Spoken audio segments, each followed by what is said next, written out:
बाळासाहेब ठाकरे राष्ट्रीय स्मारक समितीची उद्धव ठाकरेंच्या नेतृत्वात आज महत्त्वाची पहिली बैठक।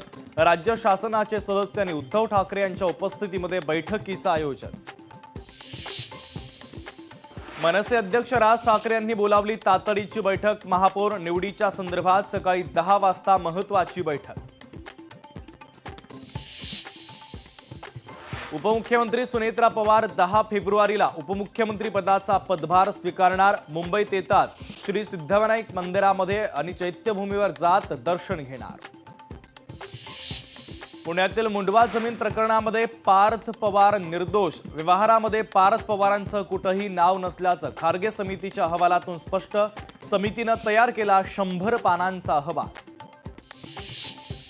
मुंबई महापालिकेमध्ये राष्ट्रवादी काँग्रेस पक्षाकडून डॉक्टर सईदा खान यांची गटनेतेपदी नियुक्ती। सईदा खान या नवाब मलिकांची बहीण। मनी लॉन्ड्रिंगच्या प्रकरणी सचिन वाझेला दिलासा नाहीच। कारवाई रद्द करण्याची मागणी कोर्टाने फेटाळली। वाझे अवैध पैशांच्या व्यवहारामध्ये सहभागी असल्याचं समोर। धारावी पुनर्विकास गैरप्रकार प्रकरणामध्ये बनावट कागदपत्रांच्या द्वारे घरं लाटल्याच्या प्रकरणी चौकशी समिती स्थापन। तर येत्या 10 दिवसात समितीचा अहवाल देखील प्राप्त होणार। दिशा सालियन मृत्यू प्रकरणात सीबीआय चौकशीची मागणी करणाऱ्या याचिकेवर सुनावणीला नकार। न्यायमूर्ती संदेश पाटील यांनी दिला नकार।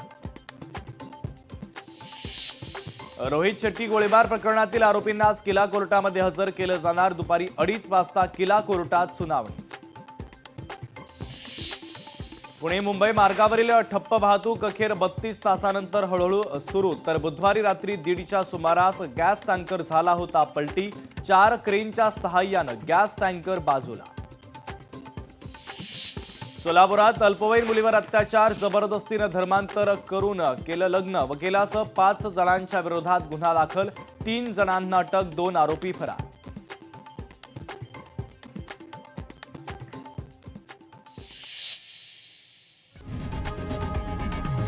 लोकशाही मराठी ऐका, पहा, जागरूक रहा।